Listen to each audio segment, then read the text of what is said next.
All right, we had a great finish to the week here today. A lot of people short covering and going into the weekend now that the banking issues kind of subsided from the headlines. The biggest headline was the Apple earnings and the jobs report that we had, and the market responded really positively to that. So the lack of headlines from the banking sector really drove a lot of short covering and a nice, good rally. The question now is, again, like last weekend when we had a good, strong 2-day rally into the weekend, that produced a lot of bullish signals. Were we able to do so again this go around? Those bullish signals, as we talked about on Monday, didn't play out over the course of the week because there wasn't a lot of breadth associated with them. So a lot of red flags. At this go around, do we have those things? So we're gonna break down the move here to see whether or not it is going to be able to thrust us through that resistance level of 4,200, or are we going to fail again, as has been the case for quite a while now, as the market has been unable to really start a trend. It's been more likely to fail at key resistance it is to actually break. So we'll break that down, what's driving the action, some different sector moves here, different asset classes that are making some significant moves in the bond market, and the dollar and gold. So we'll talk about that. And then our trade idea of the day kind of goes in conjunction with one of our other recent trades. From Wednesday. I think it was Wednesday's trade on AMD. We'll talk about how today's trade fits with that one. And then, of course, as always, a plea out there to subscribe to our YouTube channel to help us get to 10,000. Today is Friday, El Cinco de Mayo, 2023. This is the Market Outlook from MarketScholars.com. My name is David Settle. All right, before we get going, I invite you to subscribe to our YouTube channel with this icon here, the red subscribe button down below. Click the thumbs up icon to like our video, comment on anything that stood out to you today. Join our website at MarketScholars.com for free. Follow me on Twitter for more content, and join our Market Outlook Facebook group that we've created. All right, if you're watching us on our blog, check out some of these other things over here on the right, including our Market Outlook live video and some of the other posts here. Come down to the bottom, click this heart. It opens up that tab, and hit that like button that eventually pops up. Once it gets there we go, hit that like button there. Same thing on this, click the thumbs up icon. It opens up this tab, and once that tab comes up, hit that like button as well. Again, that really helps us out and goes a long way in getting our content out to all of our followers on those platforms. So what we always ask. So thank you very much to those who do that day in and day out. Those who don't, you can do right now with 1 or 2 really easy clicks while you're watching. We almost got back to 100 here, and that's our goal every video. So if you like it, if you think this is good material that others should watch too, just go ahead and click that heart button for us. All right, let's go ahead and take a look at the S&P 500 on the market forecast indicator. You can see the rally essentially made up the last 2 days, very similar to last Thursday. So last Thursday, you can see we made up the 2 days of declines that produced the bull tag. Here you didn't make up all of the declines. You had 3 days in this case, but you did make up the last 2 going into the weekend again. So it wasn't exactly last week on Monday I said that we couldn't have scripted the end of the week better for Thursday and Friday, coming off of that Wednesday kind of bull tag type pattern. It wasn't as good this go around. It was bullish, but not as good this go around. But still, again, we take what we get here as we move back up to this kind of 4150 area. Remember, the 4150 area remains some very strong resistance here, narrative changing resistance. Again, getting above that green dotted line means now all the impulse moves are to the upside. Now we're in a bullish trend. All the impulse moves to the upside, pullbacks to the downside. Getting above this orange dotted line is the 50% retracement of the entire correction. So we've been in from high to low, from the January high to the October low, we've been in the lower half of that range now for quite a while. We dipped below it for the very first time.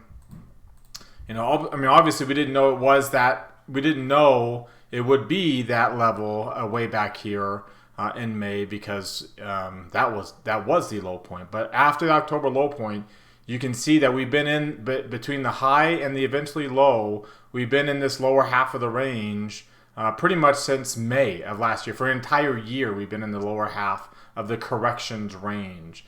Getting above that would mean now we're back into the upper half. Of course, we made an attempt in August to get in the upper half. That didn't work. We made an attempt with that February 2nd exhaustion gap. It didn't work. We made an attempt here going into the April expiration. It didn't work. And again, after April expiration, it didn't. Last week, it didn't work. And then now, last Friday. And then now we're trying to get above it again. So we're making another. I mean, those are very, very important. And then, of course, getting above 4,200. That gets you that ends the correction of the COVID rally, right? We've been correcting the COVID rally. Getting above that and staying above it, of course, would mean that we're ending the post-COVID rally correction. That eventually got us down to the 50% mark of that post-COVID rally, right? We retraced 50% of the post-COVID rallies there. I mean, this would be a very significant, again, narrative changing. We would be out of correction mode and back into impulse mode to the upside. And again, we failed multiple times to do that. And there's nothing yet really about like today's move. It's only one day, but there's nothing here that would suggest that it wouldn't fail again, as we'll see as we go in to the rest of the charts here. But again, we'll take what we get here. It's not the most bullish end of the week, but it's bullish nonetheless. The intermediate line obviously is still falling, so you still got the light pink shading. You are back above the rising moving average, so you're back to a green line, which means if we fall back below the 30-day moving average, we'll get another bull tag. But as of right now, remember, bull tags can either start intermediate declines, right, as 1, 2, 3, 4, 5, the last 5 have done, or they can just be bounce signals, which is what they were in bullish markets, right? Or you can get multiple bull tags. You can see we had multiple bull tags here before we finally started the decline. We got below the 2.5% mark, below the moving average, and we really got going to the downside there. Obviously, we didn't get below 2.5%. We were only at 0.79% below. But, again, at least we didn't follow up with that bull tag with more selling. That would eventually got us below the 2.5% mark. So from that perspective, again, it was a good close to the week because it, at the very least, avoided, the beginnings of a bearish intermediate decline. Whether or not we actually turn up or not, I think it's more likely we end up with multiple bull tags here and ultimately get that intermediate decline. But as of right now, we're not getting that. And if you take a look at like the Dow Jones Industrial Average, you can see something similar. Obviously, you got the bull tag. For those who don't know what that bull tag is, again, it's you close below the 30-day moving average with the intermediate line falling below 80, right? So the intermediate line falling below 80 gives you the light pink shading. It turns dark pink when it gets below 50, so it's got to stay light pink, and you have to close below a rising moving average to get the yellow line. Or you can close above a falling moving average to get a yellow line. So that's why the light green shading in the yellow line produces the bear tags. So far, the bull tags can either produce really good bounce signals, like it did here for the Nasdaq last week, right? And of course, you can see you didn't quite get one because they're staggered by 2 days. The intermediate line is just barely crossed below 80 today. But that's a good momentum level. I mean, that momentum line up above in the 90th percentile. That's extreme high point. That would suggest the near-term line will follow suit. So that's actually a really good sign. The Nasdaq has that. The S&P did not. The Dow Jones Industrial Average did not have that momentum line. And of course, the Russell 2000 actually benefited from the bounce back in energy and financials, bouncing back today too. Getting an overbought. It didn't get it to extreme levels, but at least it got into the upper reversal zone again. You might get, that can still be, that's not necessarily the greatest, as you can see right here. It doesn't necessarily get the near-term line up. You like to get it up above 90 to really get the near-term line up and staying up. The moving average is actually turning higher because we've been so sideways here over the last 30 days. The moving average is actually turning higher here. And you can see the intermediate posture is actually still bearish, strongly bearish, falling below 50, so you get dark pink shading. And then the long-term market sentiment line is almost actually in the lower reversal zone. That's how bearish we are from a long-term perspective. Like we're actually pretty darn close to the October lows on the Russell 2000, even if we're not anywhere close to it on the S&P. Let's go back and look at the S&P 500 with the weekly chart. So again, coming off of the cluster last week. We got almost an identical candle this week, but red instead of, so again, we didn't get that last 2-day rally into it. So we ended up red instead of open and not red, of course.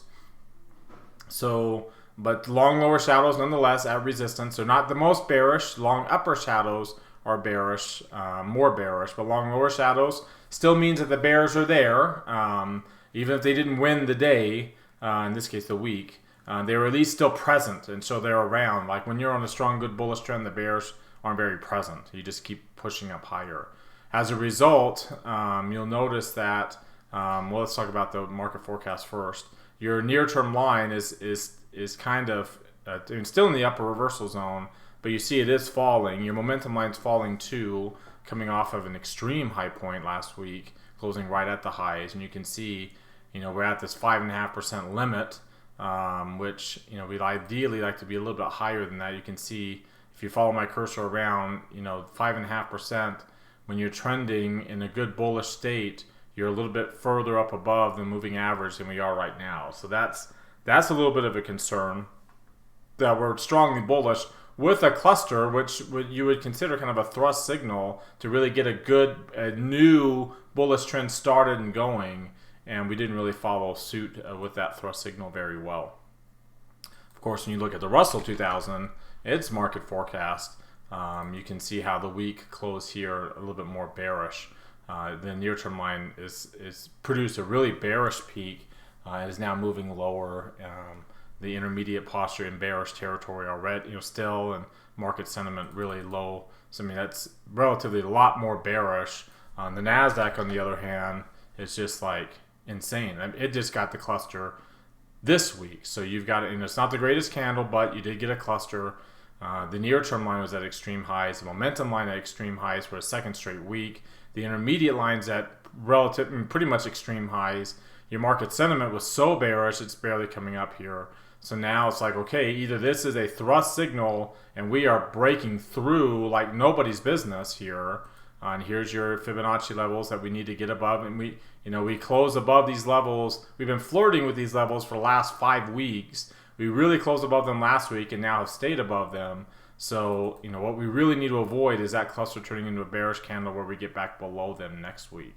So we really, really, really need to avoid that. If we can hold, see, last time we got above these levels, we got up to this bear tag even, we failed miserably, and that ended up producing new lows. We can't have that. I mean, we didn't get a cluster there because the intermediate line wasn't so high, but we can't have that kind of pattern develop again on the NASDAQ.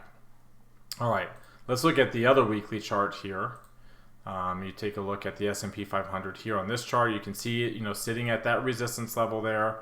You can see it even better here, sitting right at that resistance level. All these Fibonacci lines, needs to get above that. But again, kind of a sideways pattern. You notice the Heikin-Ashi differential, the size of the body is still really small, still below the average as it's falling.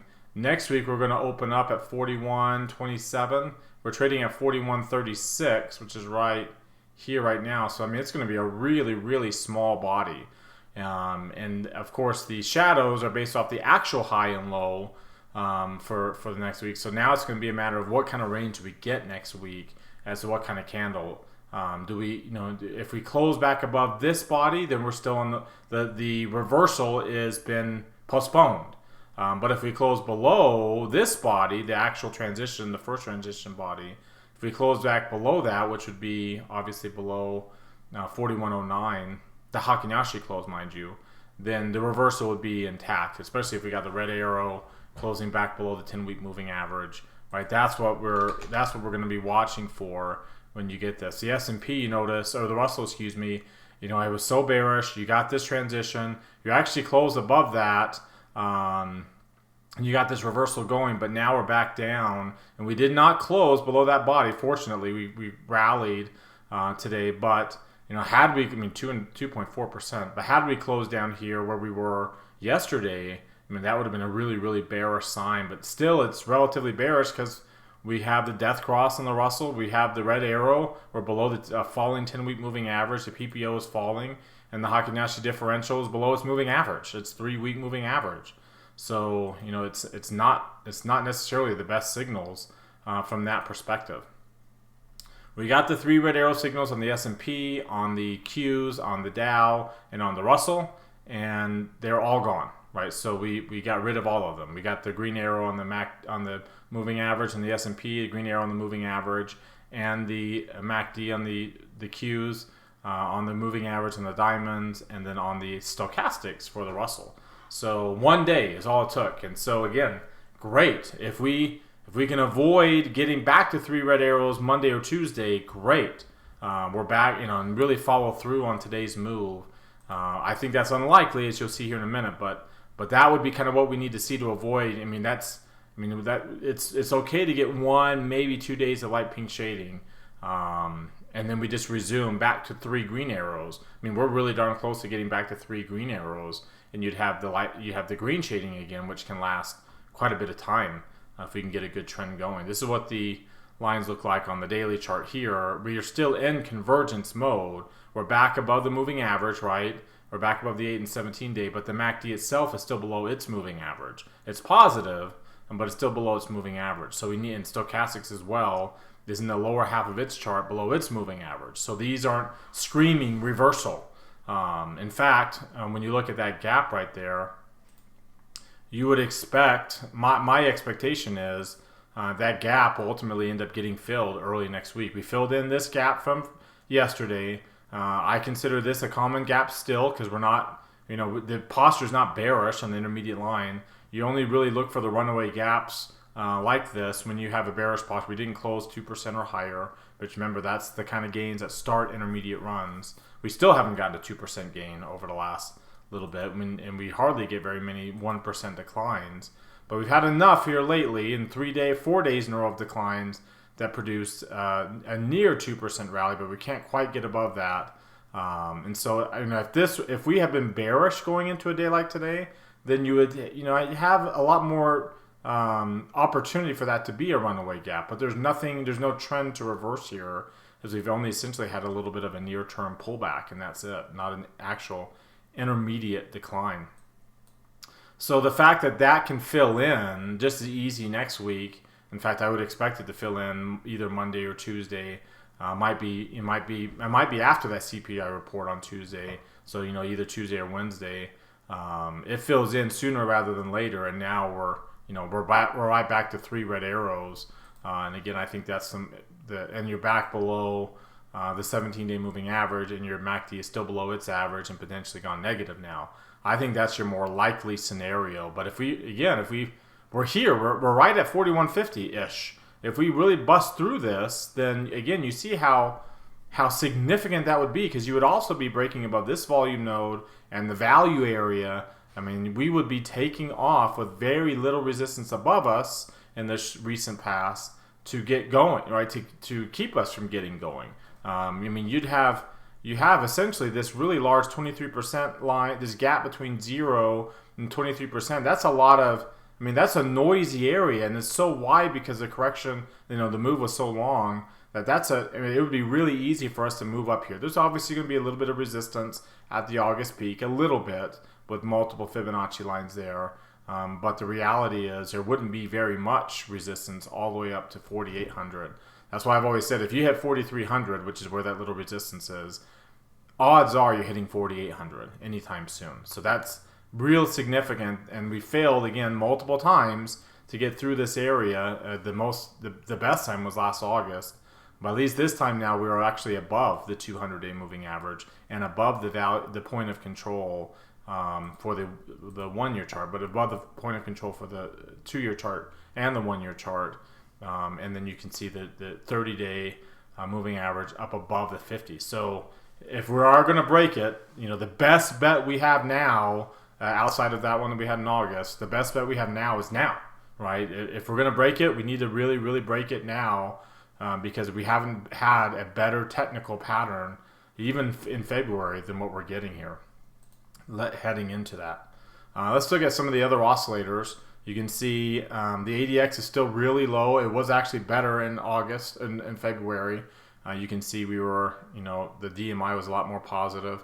But you can see also, again, if we were to break through here, you have opportunity for the negative line to fall and the positive line to jump back up and the ADX to turn higher and actually get above 20, which is where you get the light shading, and then get above 25 when you get the darker shading. So we have some opportunity in that if we actually get the breakout here. The RSI and the CCI are flirting with getting back above into the upper levels. So we got to bearish levels a couple of times, got below 150 both these times, but just little toe dips and just a little bit below 50. We're back up above, getting back above 60, getting back above 100 would really go a long way to solidifying today's rally. Without it being just a kind of a noisy move, an oversold technical bounce, which is actually what I think it is. When you look at the Ichimoku cloud, you can see the drop we had yesterday was enough to kill the trend. So we don't have now we hit zero yesterday. We're actually still at zero today on the trend quality. We hit 0 2 days in a row on the trend noise balance. So like the bullish trend we had, it wasn't very strong. It did, was flirting with intermediate trend strength, barely, but it was flirting with it, and now it's gone. So we do have a positive rate of change on the 26th day, but you can even see how close that is to being negative if we get any kind of weakness over the next few days and filling in that gap, which again, like I said, I expect that we will do. The whole moving average, you notice we got a really strong candle. They weren't as big as yesterday. Thursday and Friday, again, you couldn't have written a better script last week to end the week, because we did get good sized candles that could start trends. Today isn't, right? Because you're just right at that 2.5% mark. The MACD is above its moving average. We did reverse, so just like that, you've got the higher close. But you see the difference between this week, where we were able to flip the parabolic stars to the downside and get the whole green last week, This week we're not, right? The parabolic star is still way up there. We're nowhere near we're barely above the 20-day hull, so we can't turn it green. You need to be up higher for longer. So you see the difference between this week's close and last week's close, especially, like I said, with that gap that's sitting there, willing and able to get filled in. The breadth was improved, but it's still negative, as you can see on the McClellan oscillator at -12, almost -13. So we're still negative on the breadth. That's also showing up too in the new highs and new lows index. You can see the breadth here is still relatively bearish. Now it's not as low as it was yesterday. We jumped up to -33, and this is right now I think it's just the New York Stock Exchange. The NASDAQ composite hasn't been added to this. So at least you're above the moving average, and you're off that 650 level low point that we hit yesterday. But it's still not positive, right? And you look at the number of stocks above their 50-day moving average, which is another sign of breadth that we've been monitoring. You're above 50, but you're not above 60, which is where we were last week when we closed the week. So, and that's really where you need to get above to really be bullish, as you can see there in August and at the end of the year, November. So, we're lacking in a lot of really significant technical layers here to support what we really all want is a good, strong, long-term trend to develop. We are, at least in the upper half of the bandwidth, we are not in the upper quartile. After closing above the bandwidth last week, we're not even in the upper quartile at the end of this week. The bandwidth is still really small, right? Still at near 52-week lows, well below, near its 150-day lows, which is the black dotted lines. And then you can see we still got the bands inside the Keltner channels waiting for a breakout, one way or the other. All this bullishness, not a single day above the upper Keltner channel. Over here in February, same thing happened. The one day you did get above the Keltner channel was your exhaustion gap.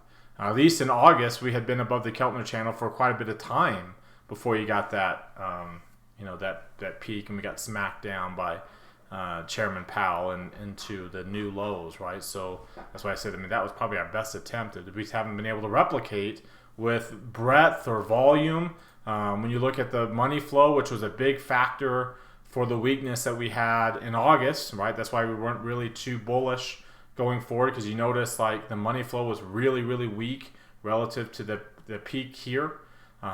Here, we're kind of noticing the same thing. When you look at where we close at 412.63, Well, we actually closed here on the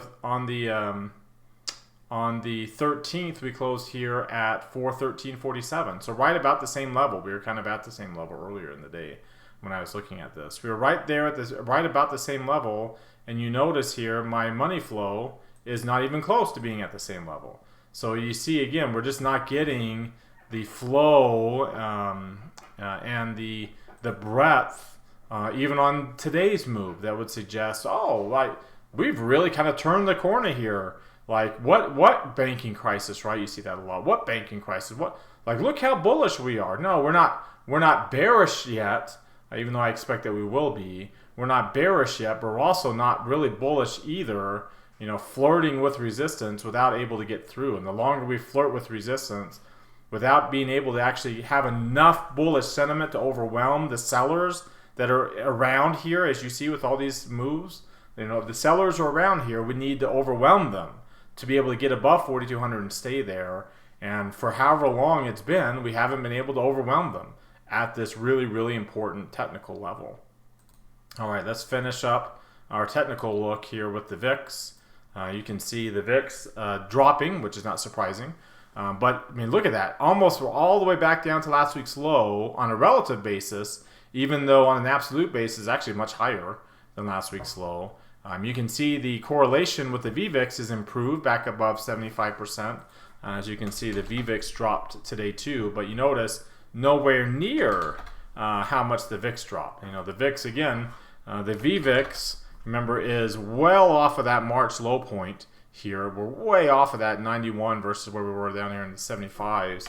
The VIX, you notice, that March low point's right there. We're actually below that. So if I were actually to change that correlation to a little bit longer time frame instead of 10 days, you can see it's still really, really weak. And you can see how negative it got, and then how some of these really negative correlations lead to strong moves to the upside. So you know, this has not been a good period for correlation between the VIX and the VVIX. You can see the quarterly correlation and how low it got over here. It got to negative levels before it ramped up. It's very rare to be negative over 63 days like that.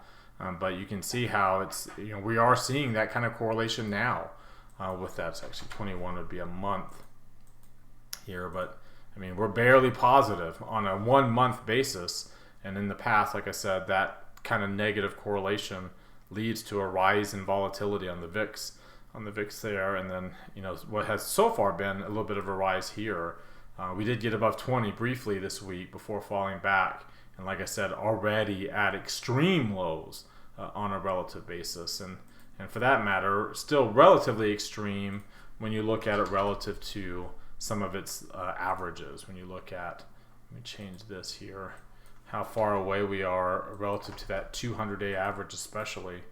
The MACD you saw is improving on here, but you can see, like, you know, we're still at one of the lowest levels of the year relative to its 200-day average. So, you know, even on an absolute basis, it's still a pretty darn low level for the VIX, and you know, and closer to 15 obviously than it is, you know, up here to 20 or even above.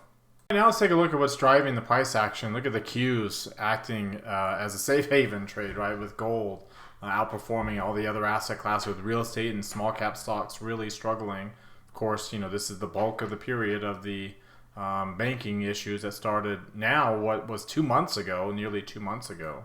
That's put a lot of pressure on IWM, has helped lift QQQ as an alternative, right? Because remember, the QQQ, half of the QQQ is Apple. In fact, well, let's look at it right here. Come over here, and it is this one. Half of the of those companies, the 7 biggest companies right here, 49.3% of the 7 companies of what is those FANG names: Microsoft, Apple, Amazon, Nvidia, Google, Facebook, and Tesla. Those 7 companies make up 50%, 49.3%. They make up quite a big chunk. They're really now close now with Apple's earnings coming out So now those same seven companies make up 24.94% of the S&P 500. So pretty darn close to a full quarter percent from seven companies. Now, Tesla's not in the top seven. So you have Berkshire and United Healthcare and Exxon.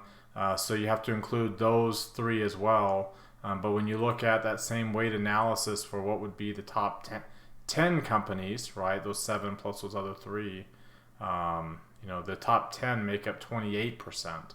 And like I said, Tesla, the top seven practically make up 25 when you include Tesla there instead of Berkshire Hathaway into that company. So, I mean, that is a lot. That is a big percentage of a full index, and that's really what's driving. I mean, that's been the alternative investment, especially during their earnings season here, and really it has been since the year to date. So it's not even this. I mean, the market has been pricing in a good earnings season all quarter long.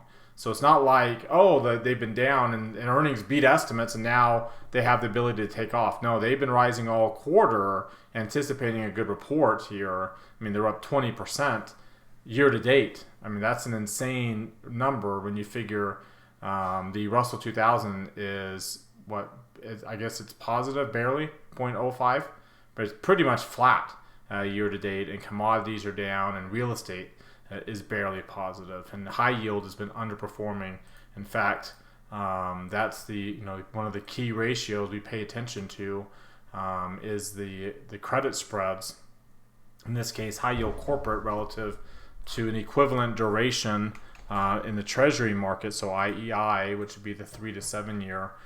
You can see we bounced back up from yesterday's move, but we're still below the 200-day moving average there. Let me zoom in so you can see that. So still below all these moving averages, including the 8-day for that matter, and the MACD is still negative and PPO falling, and that's kind of the high yield spread. If you look at the investment grade spread relative to IEF, which would be the 7 to 10 year, it's also still below its 200-day moving average. Not as big of a dramatic fall yesterday, but you see how negative it is. So we are definitely in a risk-off mode here, and you can see it as well.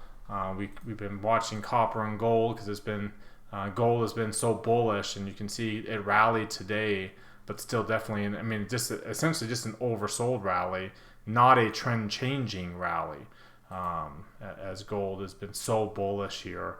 Up 10.5% is giving back some of those gains. Again, year to date with the dollar flat, that's a pretty darn good move year to date. Let's take a look at some of their charts here really quickly. So let's go to this chart here, and we take a look at gold and see just how bullish it is, right? As it's above these moving averages. We had gone a little parabolic here yesterday, and we're still above the 17-day. I don't expect this to be so strong going forward. A lot of all that banking issues. Gold had a lot of volume then and had a lot of volume this week too. Again, all with the same problems. Gold bonds, long term especially, this has been the key one to watch because again, breaking above that point of control and getting above these moving averages and getting above that 23% retracement can really start a bullish run, not just on the daily chart, but you can see on the weekly chart as well. There's that big gap here, and again, when bonds rally, they're going to be rallying during a bearish phase in the equities market, unless inflation's still persistent. Right? If stocks rally and bonds rally, then you're going to get inflation levels rallying too by the end of the year.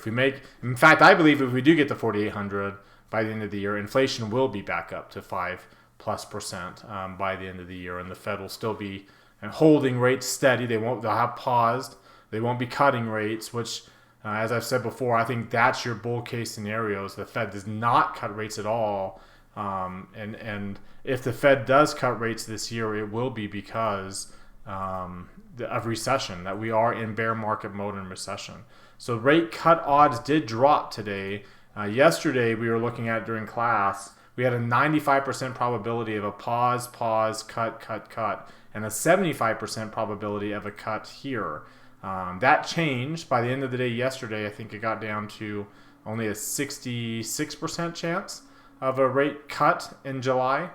which would have been cut, 4 cuts in a row. Now it's down to only a 38% chance of a rate cut in July. So the odds are still low for a rate cut in the next 2 meetings, but they're actually still pretty high at 76%, and that's down from 95. They're still pretty high for a rate cut in September. So if we get a rate cut in September, we will be below the 200-week. Like, there will be a reason for it, and it will be because the S&P is below its 200-week moving average. Unemployment rate would be starting to rise. This would be down, and it won't be good. Commodities would still be falling. It would be starting a deflationary cycle if we get a rate cut by September.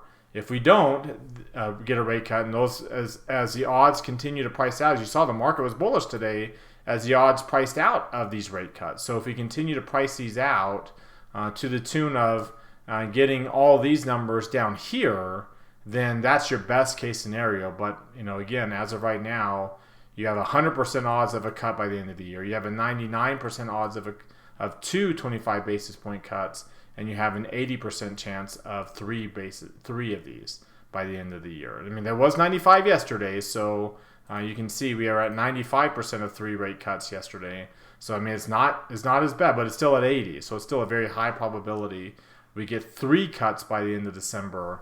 And again, if that happens, it won't be because the Fed is like, we just want to throw the markets a bone here to help keep whatever risk appetite might be engaged to keep it going. They're not gonna fuel risk appetite, as we've seen that. They're instead going to try to tamp it back down, but ideally at a slow pace. They will be cutting rates because like I said, we'd be starting more of a deflationary cycle there. All right, now let's take a look at the sectors and how they performed today. Obviously, not surprising, the Qs are near 3-month highs because of, again, that's Apple, right? Essentially, it's Apple and Microsoft and Nvidia for that matter, but it's Apple today that's making the big noise. And you can see year to date, those 3 areas in the Qs are still the biggest areas in the market. Especially, like I said, 50% of the Qs, the sectors obviously make up a lot more than 50%, but those 7 companies that are the big names in these 3 sectors make up 50% of the Qs. And so not surprising to see that up here. Energy and financials, which were so bearish, again, year to date, they were bearish year to date. Not surprising to see them bounce up because they've been the weakest, right? They've been essentially since they both kind of peaked here early. But since this whole financial mess started, which would have been starting on 3.7 when they started to come down here, going forward from there, they've been the biggest losers, right? And they've been the most correlated with the Russell 2000, those 2 sectors, but they have been by far your bigger losers coming off once the whole financial issue came up, and then now they bounced back up today. You can see, again, since that crisis started, utilities and staples and healthcare are doing pretty well, along with technology, communication services, and discretionary. That's not normal, but it is right now, right?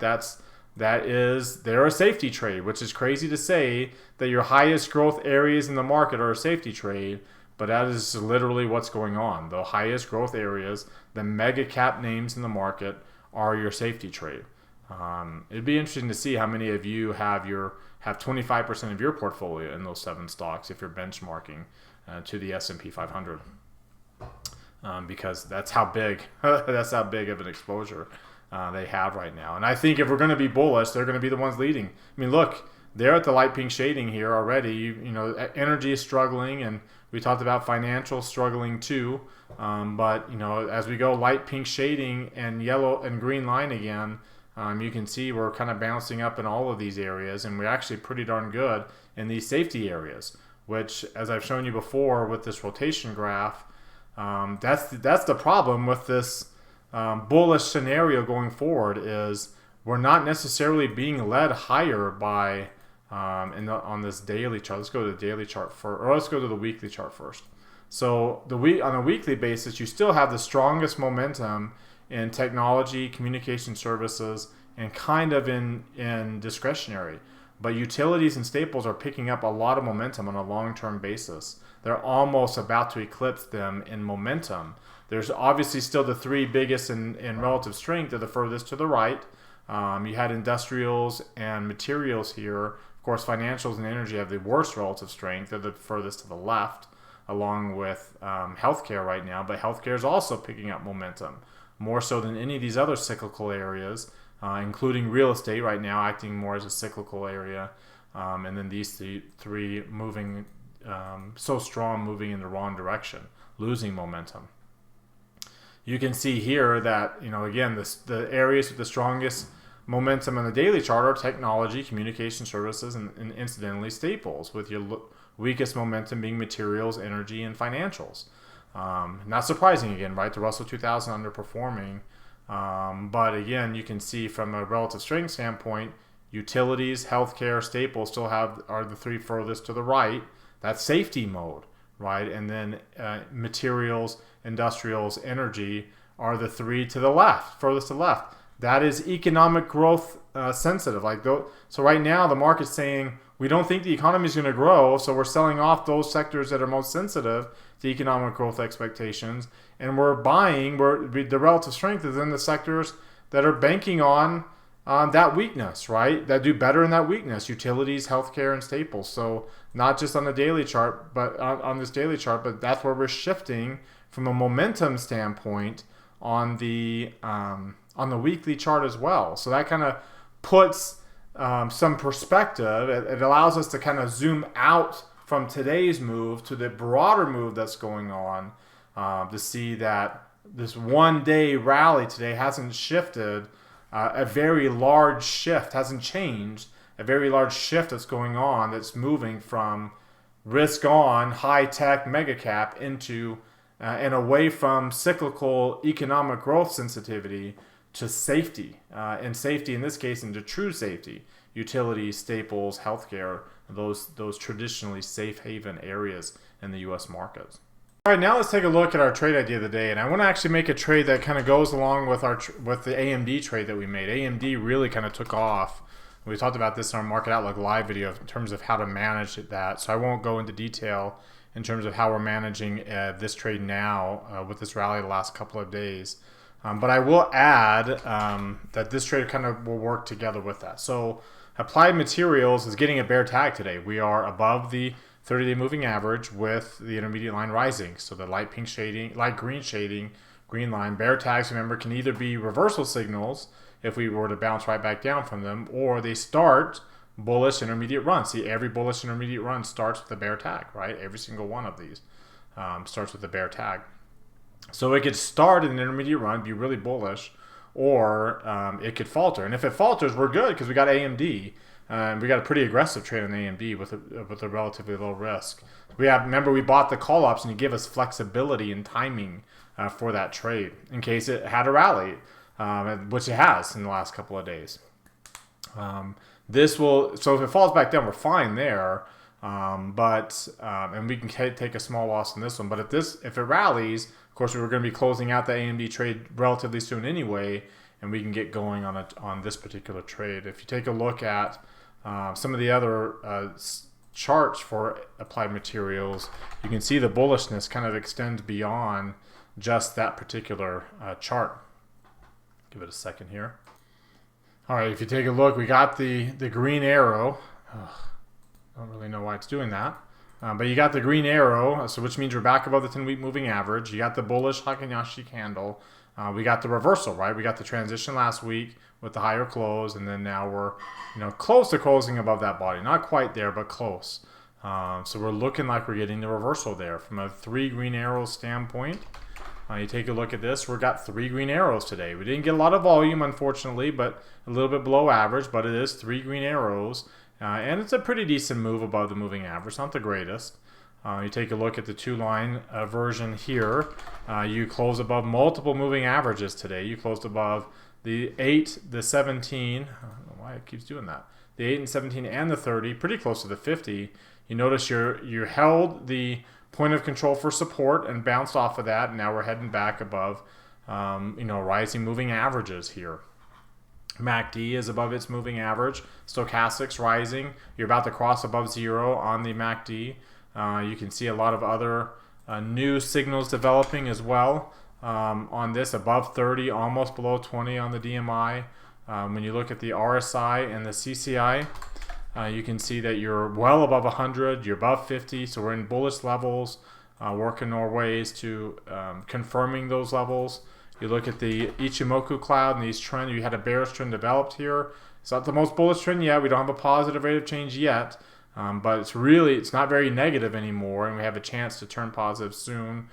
We had a bearish trend, a very, very, very weak bearish trend, but it's gone, right? As now we're looking to develop potentially what would be a bullish trend as the stock itself has jumped back into the upper quartile and not outside the bandwidth yet, but now we're set up for a move to get outside the bandwidth and potentially outside the upper Keltner channel and really develop a trending move. So what we did on that chart was we decided, okay, remember again, we have the put, so our downside's covered by that call, the put on AMD. So we didn't have to be too aggressive, and we don't have like bullish breakout signals here. We kind of developing bullish signals that may be developing into a trend. So I'm not going to buy at the money. So I'm just going to go one strike price out of at the money, buy that one. So that eventually gives us about a 2-to-1 reward to risk ratio, a little bit less than 2-to-1. But you can see also it's a very high probability trade. Again, to go along with that and with that put, and if we do come back down, the AMD recovers to the downside for the trade that we're doing, then we'll take a $100 to $200 loss here on Applied Materials if they move in tandem. But if we do take off, then we can close out that trade on AMD and finish with whatever gain, relatively high probability gain we would get on this one. So they ended up kind of working together for a couple of stocks in that same area in the technology sector. All right, well, that does it for today. You've heard from me now. Now I want to hear from you. Use that link popping out in the top right corner of your screen. That takes you to our Market Outlook forum. Open up any new thread there with any questions or comments you have. Reply to anybody else's thread, and let's keep this conversation going in between videos. Again, thank you very much for watching. Remember, subscribe to our YouTube channel. Hit that thumbs up icon. Comment on the video. Subscribe to us at marketscholars.com for free so that you can have access to that forum. And remember to follow and like us on Twitter and Facebook as well. Have a great rest of your weekend, everybody, and we'll see you all on Monday.